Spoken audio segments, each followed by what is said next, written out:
Assalamualaikum warahmatullahi wabarakatuh. Salam sejahtera, Om Swastiastu, Namo Buddhaya, salam kebajikan.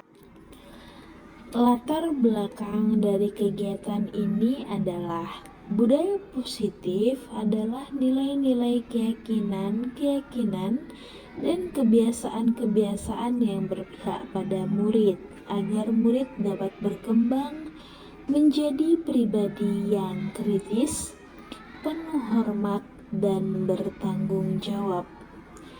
Salah satu unsur utama dari budaya positif adalah disiplin positif. Sebagai salah satu wadah menciptakan budaya positif yang berhubungan erat dengan tercapainya tujuan pendidikan sesuai dengan filosofi Ki Hajar Dewantara. Jika kita mendengar kata disiplin, maka yang akan terbayang adalah peraturan, tata tertib, dan kepatuhan. Tujuan dari diseminasi budaya positif ini adalah yang pertama, menciptakan murid yang merdeka dan disiplin diri yang kuat. Dua, menumbuhkan budaya positif di sekolah dengan meyakini nilai-nilai kebijakan universal. Tiga, menciptakan kemandirian dan keberanian siswa dalam berpendapat. 4. Menumbuhkan motivasi intrinsik dalam diri siswa. 5. Menuntun siswa menemukan solusi atas masalahnya sendiri.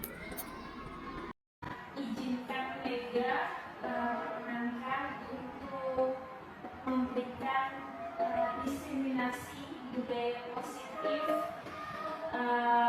Saya sebagai calon guru penggerak angkatan 9 Provinsi Kepulauan Riau, SD Negeri 11, ingin memberikan perimbasan atau budaya diseminasi kepada teman-teman, yaitu terkait budaya positif di sekolah, gitu ya, Ibu. Dan izin sebelum kita lanjutkan, mau ada speaking nih. Bagian terbuka dulu speakingnya.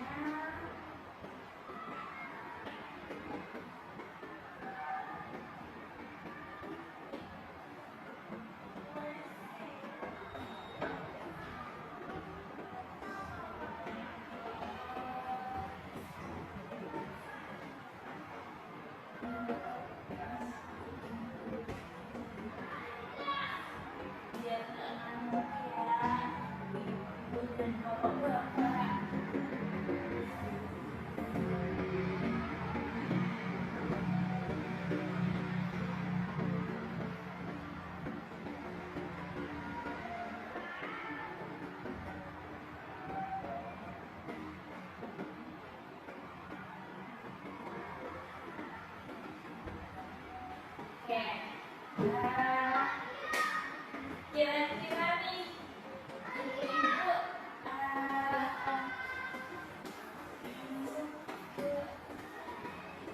kira-kira ada yang tahu ini gambar apa? Ya, gereja. Oke. Selanjutnya ada yang tahu ini gambar apa? Ibu-ibu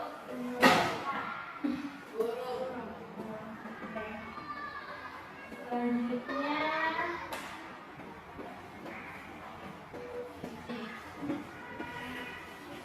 kucing ya. Baik, selanjutnya penguin. Oke. Selanjutnya lapa. Ya, lapa.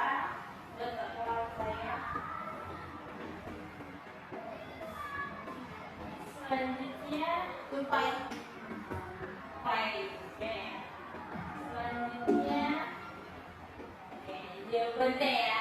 Nah, lihat sama-sama. Kira-kira jawabannya ini sesuai nggak dengan apa yang Bapak Ibu pikirkan?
Melihat ya, Ibu dan Bapak, bahwa nggak selamanya apa yang kita lihat itu itu banyak yang sebenarnya yang kita lihat sebenarnya tidak itu. Mungkin ini akan nanti kita akan refleksikan ke anak-anak, bagaimana anak-anak di sekolah. Selanjutnya nih, Ibu, kita kembali ke tadi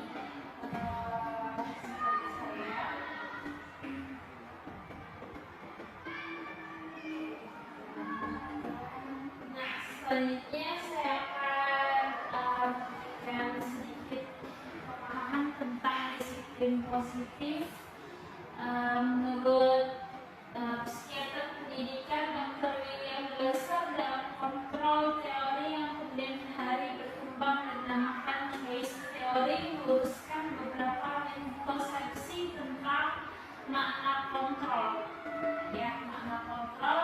Yang pertama, ilusi guru mengontrol guru. Kemudian ilusi bahwa semua penguatan positif, efektif, dan bermanfaat.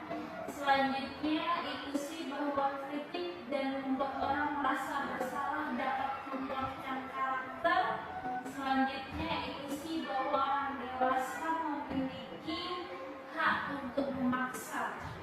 Nah, itu mungkin kita bisa flashback ya. Saya sendiri pun ternyata pada saat saya melakukan pendidikan dalam masa saya pendidikan guru penggerak ini, akhirnya saya merasa bahwa saya ini kosong ilmunya, kosong ilmunya. Karena di sini saya baru tahu, mungkin kalau kayak ibu semua pernah belajar sudah banyak sekali. Kalau saya mungkin paling sedikit nih pengalaman mengajarnya. Gitu.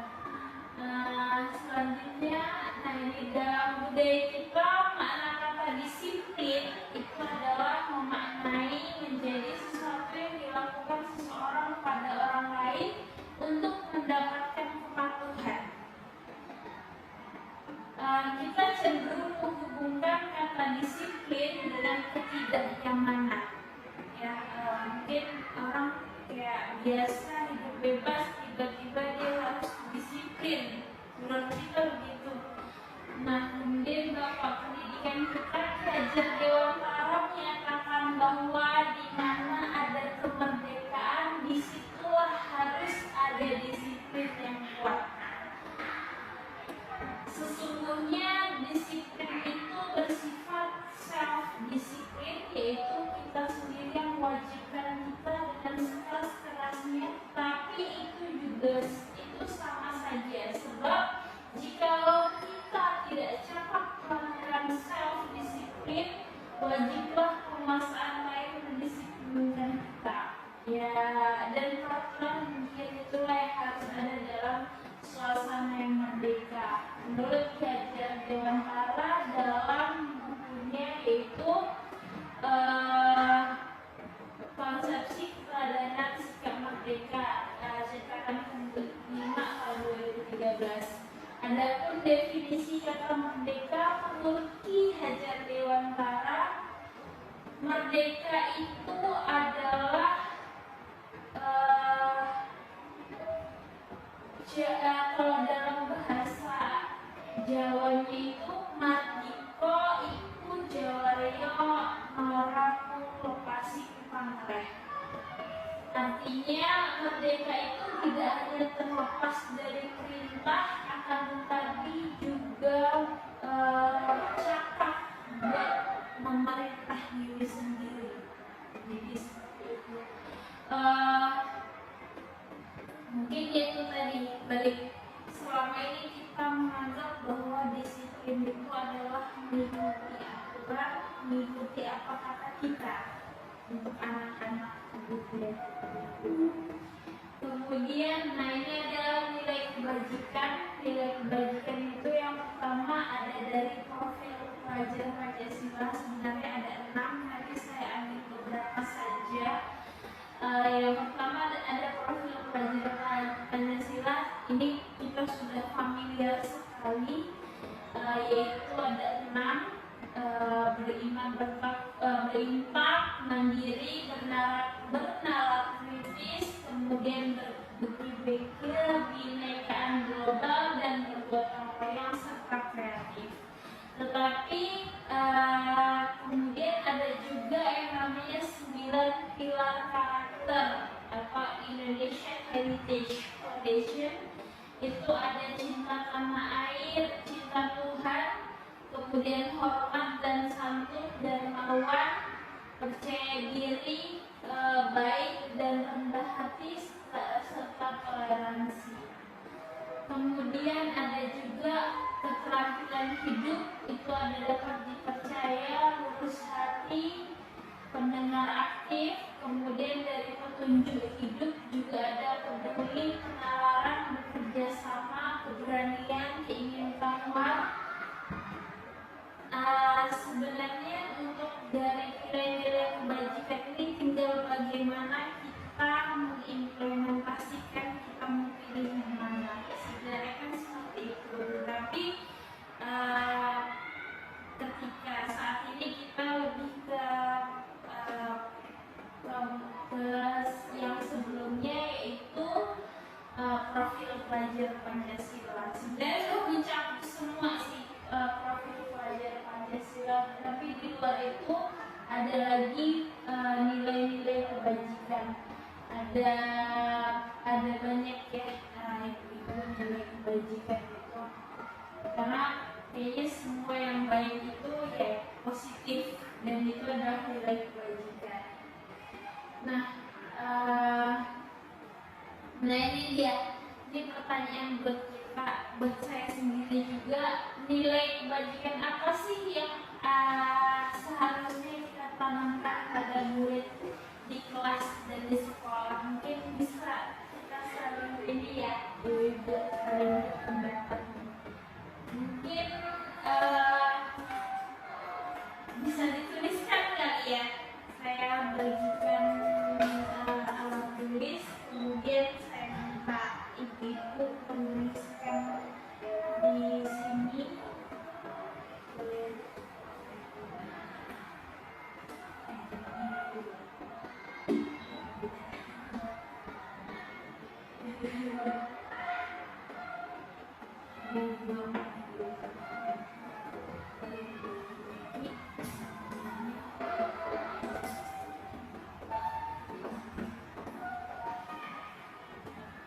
Menurut ibu-ibu, kira-kira nilai kebajikan apa sih yang berusaha kita tanamkan di kelas? Kalau sekolah nih kayaknya terlalu luas ya, bukan kita semua guru kelas ya. Kalau di sekolah terlalu luas, mungkin di dalam kelas kira-kira nilai kebajikan apa sih yang terserah, bebas boleh dibagikan. Kira-kira apa nih nilai kebajikan yang pengen kita tanamkan pada murid kita di kelas? Ini menurut kita dulu ya ibu, menurut kita sendiri apa nilai kebajikannya?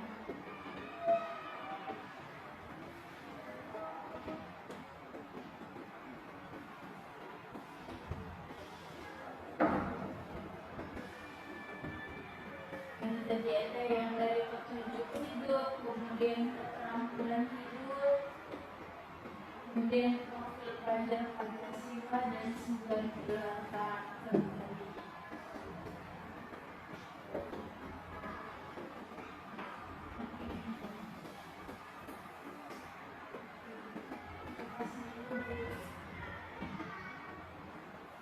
Nah, ini pegang wakilkan aja ya Bu, nempel di depannya karena kita nggak bisa nempel di dinding.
Di sini sudah ada yang jujur, kemudian mandiri, bergotong royong, belajar bekerja sama, kemudian ada lagi tepat,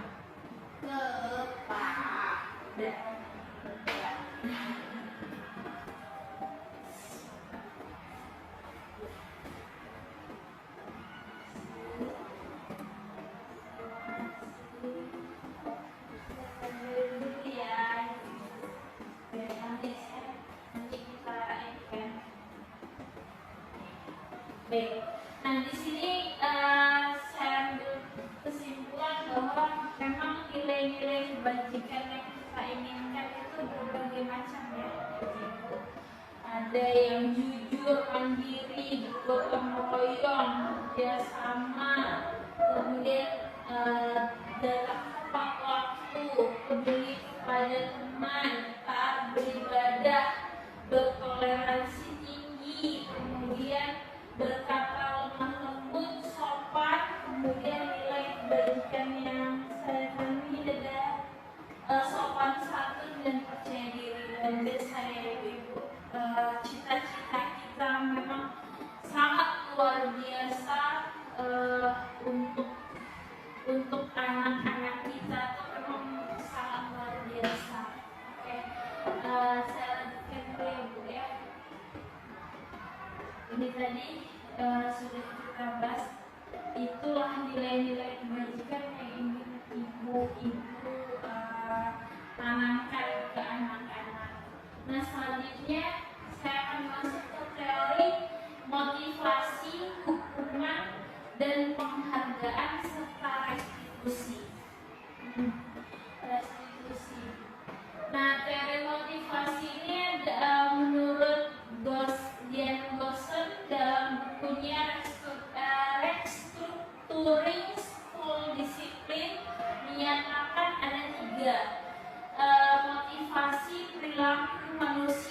Yang pertama, untuk menghindari ketidaknyamanan atau hukuman.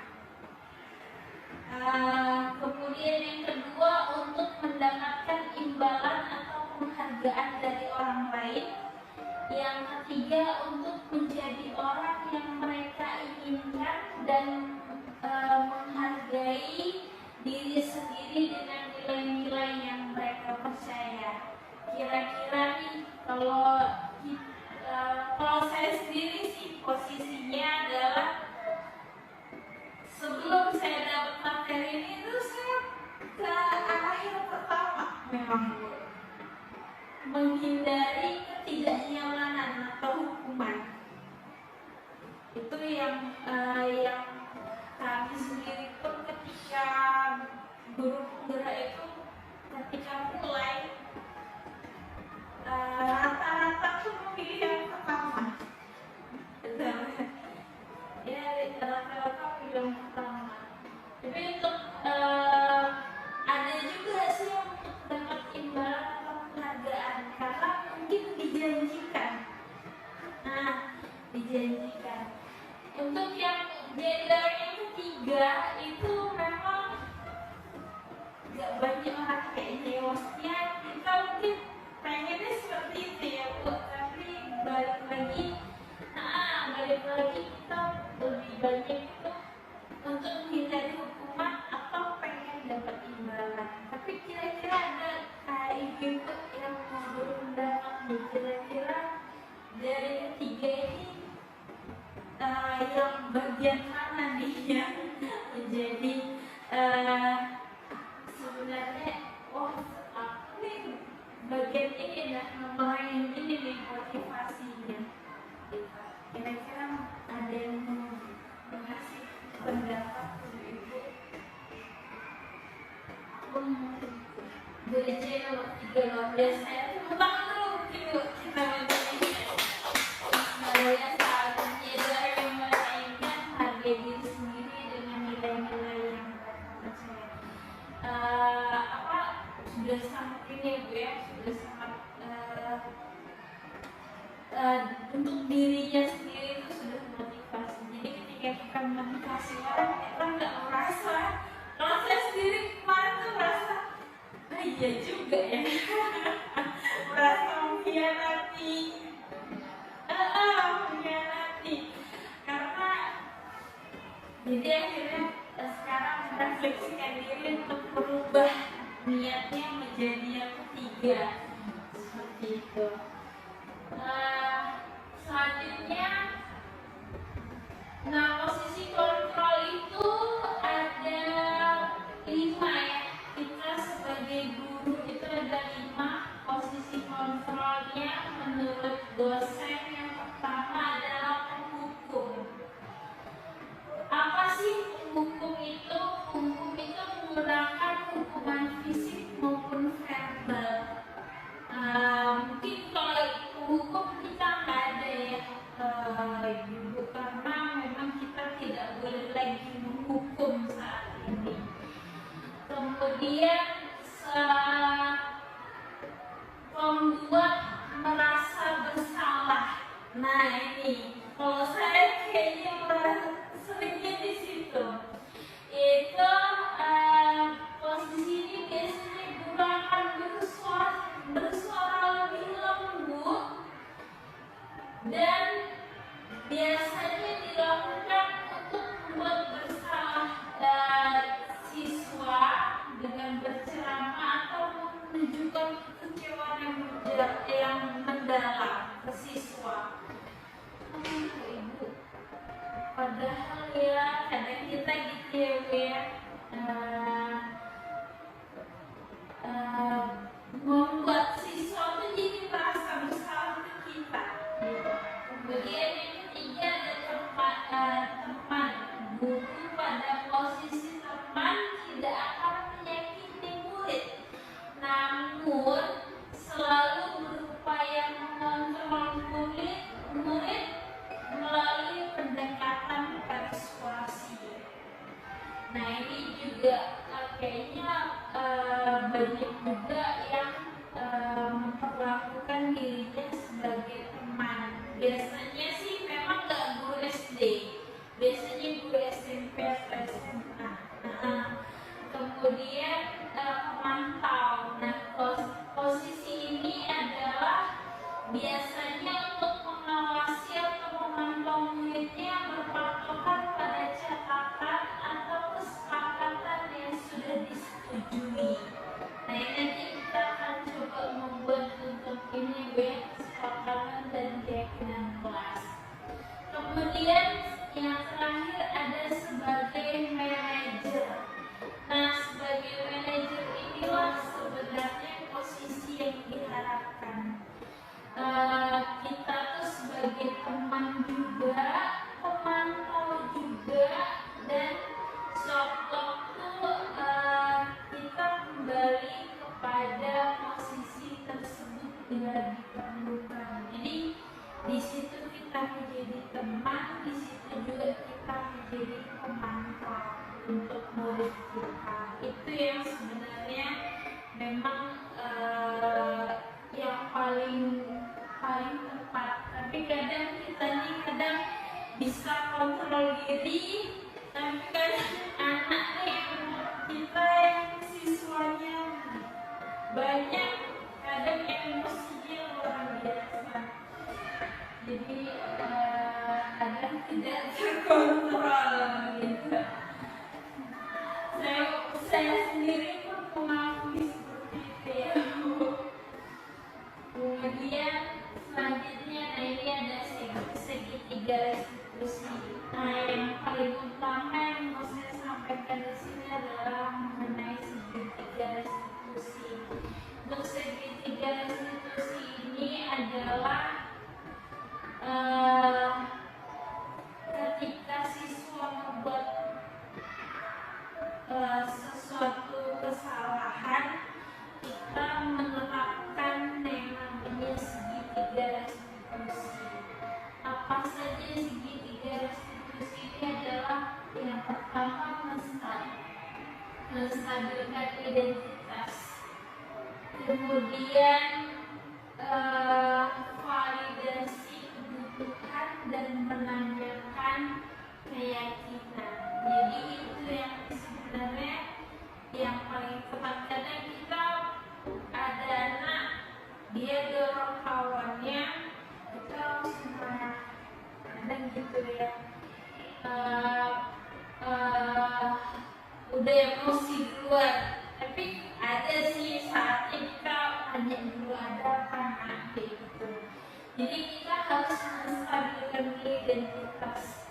Yang pertama, setiap orang pasti pernah melakukan kesalahan. Yang kedua, kamu bukan satu-satunya yang melakukan ini. Biasanya kita akan menggambarkan diri kita, ibu pernah kok seperti itu, gitu ya. Kemudian yang kedua, kita akan memvalidasi kebutuhannya. Adakah cara yang lebih efektif untuk mendapatkan apa yang kamu butuhkan? Yang kedua, kamu tentu punya alasan mengapa melakukan itu. Nah, biasanya kita kan harus menanyakan dulu alasan. Tapi sebelumnya nanya alasan, kita harus memberikan penguatan dulu, yaitu menstabilkan identitas. Kemudian baru menanyakan keyakinan. Nilai apa yang telah kamu sepakati? Kemudian kamu ingin menjadi orang yang seperti apa? Seperti itu ya. Kemudian kita coba lihat contohnya. Nah, ini ada kasus di kelas saya seperti ini. Paginya anak-anak sudah berdatangan kecuali si Randi. Randi belum kelihatan batang hidungnya. Begitu pelajaran akan dimulai, Andi yang datang yang kondisi berantakan. Kemudian Sinta nanya kenapa dia berantakan. Lalu anak itu malah marah. Lalu anak Andi itu malah marah-marah dan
Nah, kalau misalnya dia udah melakukan kesalahan, maka kita akan memberikan pernyataan setiap orang pasti melakukan kesalahan. Tidak ada yang di dunia ini orang yang sempurna. Kemudian habis itu kita melakukan validasi, yaitu mengapa melakukan itu serta menceritakan apa sih alasannya. Habis itu yang ketiga, kita kembalikan ke keyakinan kelas yang sudah kita buat, yaitu apa saja yang telah disepakati, kemudian apakah Andi meyakini itu, dan apakah bersedia memperbaiki. Jika memperbaiki, apa yang seperti apa yang harus ditunjukkan oleh Randi, dan apa rencananya untuk memperbaiki itu, bagaimana perasaannya juga setelah melakukan itu. Sebenarnya itu yang inti dari yang tadi. Jadi kita memberikan bukan hukuman tetapi keyakinan kelas sesuai dengan apa yang sudah dilakukan. Itu tadi sedikit dan seterusnya. Selanjutnya kita saja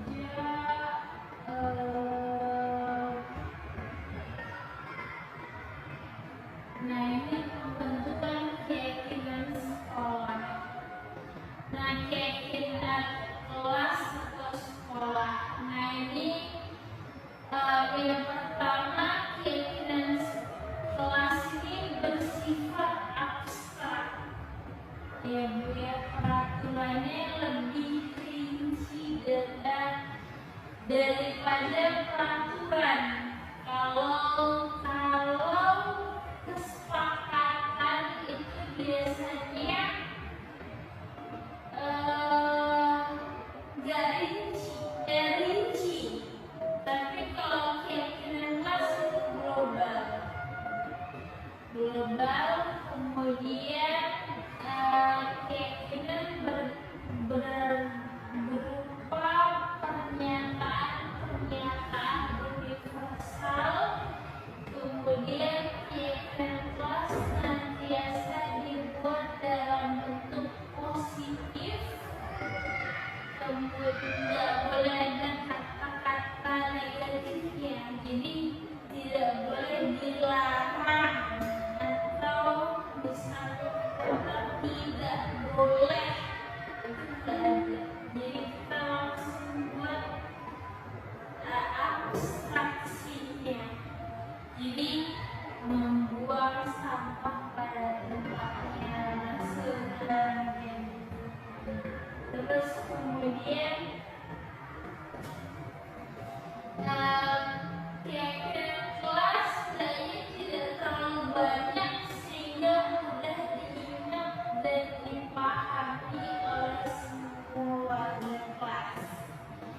Kemudian keyakinan kelas sebaiknya sesuatu yang dapat diterapkan di lingkungan tersebut.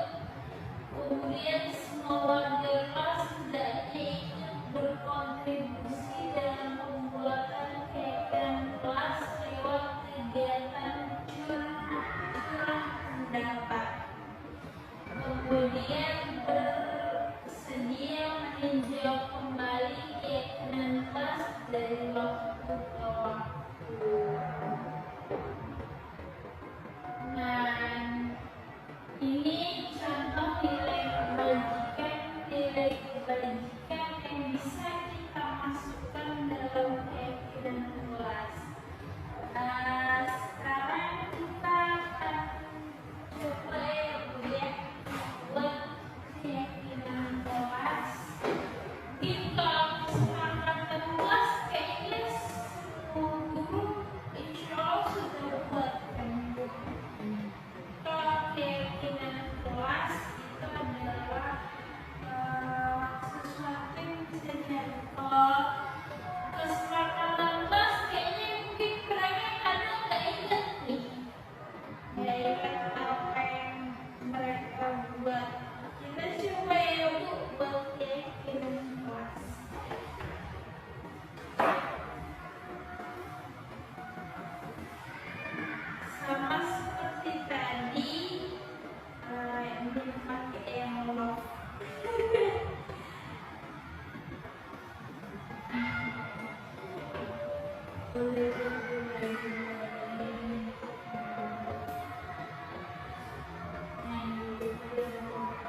kira-kira iya boleh. Misalnya misalnya ibu panggil kejujuran, berarti kira-kira apa kalimatnya?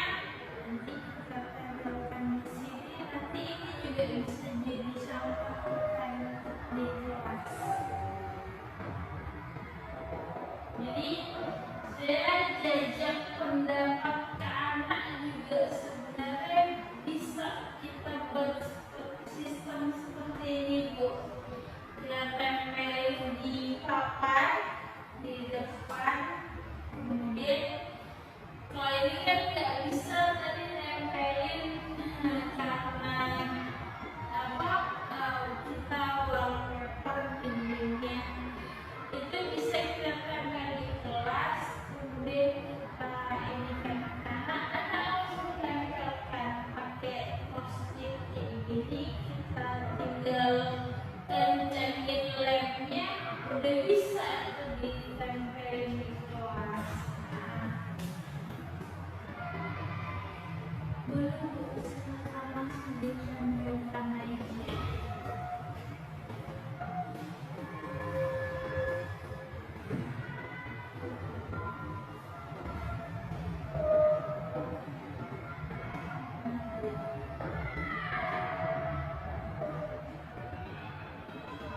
Ini buat suatan bentuknya kelas di sini.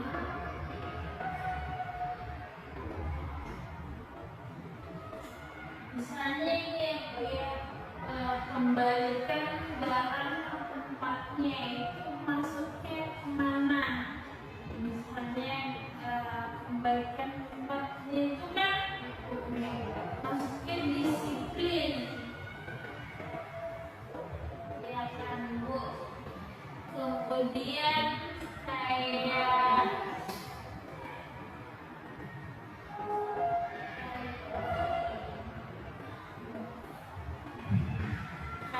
misalnya dilarang mengganggu orang lain. Nah itu kita masukkannya kemana? Kira-kira apa namanya bentuk disiplinnya, bentuk keyakinannya, jadi yang mudah diingat oleh anak, kira-kira seperti itu. Kemudian dilarang melakukan kekerasan, itu kan ada kata positif dan negatifnya, maka kita ubah ke dalam kata perintah. Boleh kita masukkan ke sini untuk milik baju ini.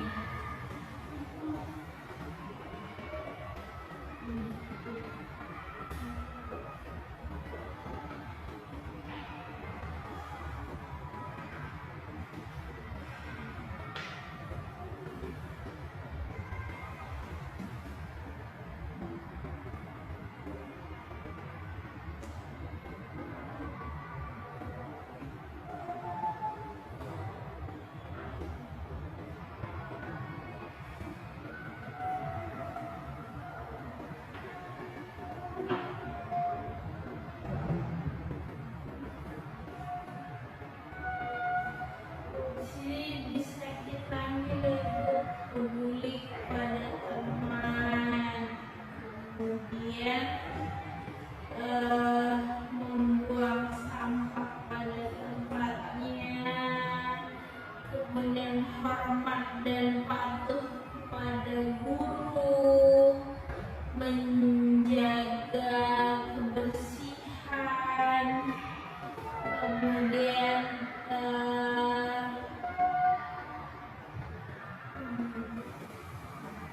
disiplin, selalu datang tepat waktu, kemudian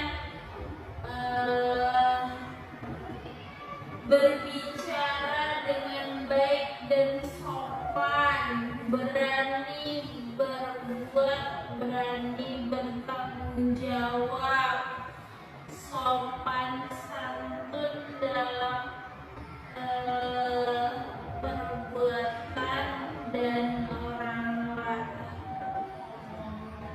dan omongan. Nah, ini bisa kita jadikan nanti ketika kita mau menerapkan segitiga restitusi ke anak. Apa nih keyakinan kelas yang kira-kira sudah kamu langgar enak, misalnya kayak gitu. Jadi dari sini setelah kita tampilkan di kelas, anak itu akan kalau mereka sendiri yang buat, biasanya mereka akan ingat. Jadi mereka yang buat sendiri. Jadi kita terapkan kayak gitu di kelas. Nanti kalau mereka sudah ingat, mereka ketika berbuat kesalahan, ketika kita tanya, mereka udah tahu, oh ada loh keyakinan ini lah yang aku langgar. Seperti itu. Kira-kira ibu-ibu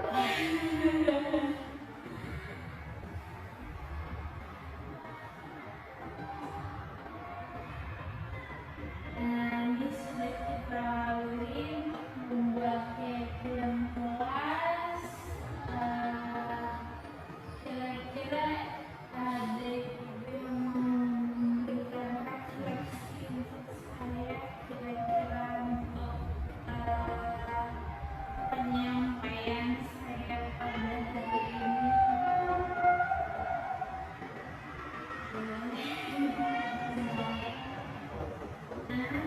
Yang boleh saran atau misalnya masukan.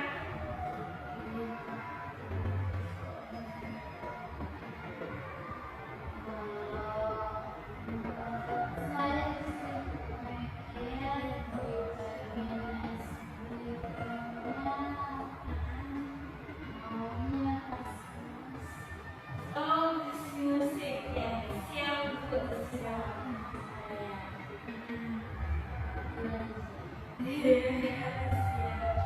Mungkin nanti juga bisa kita pakai skrip ini. Sebenarnya ada sih Bu yang kayak gitu.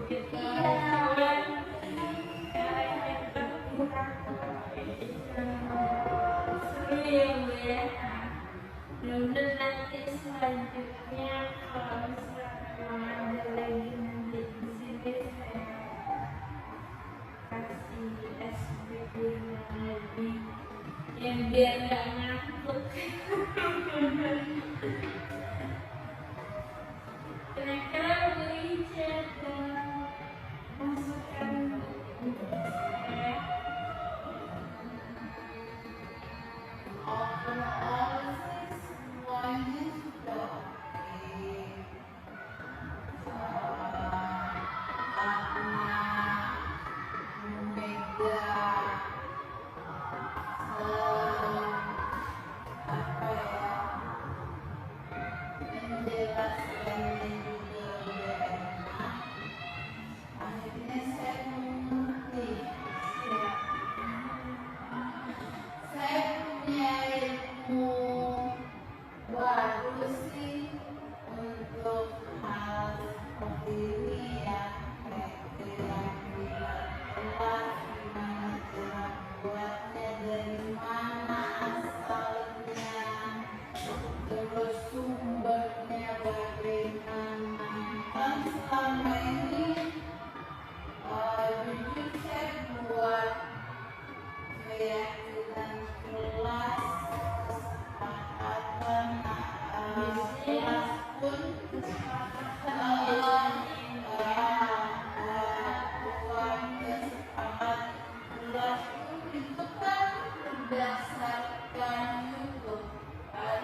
marilah mereka menjelaskan biar saya bisa tahu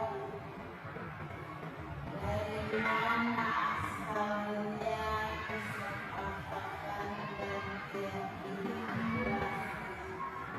Terima kasih. Mungkin tips aja nanti kalau misalnya di kelas Bu, kita bisa buat kesepakatan kelas nih. Anak-anak kan pasti sadar nih, oh ini bener, ini enggak. Nah, ketika kita sudah buat dulu timeline-nya, habis dari situ udah kita buat timeline kesepakatan kelas, lalu kita pindahkan satu lagi keyakinan kelas. Jadi ada dua, ada kesepakatan, ada keyakinan.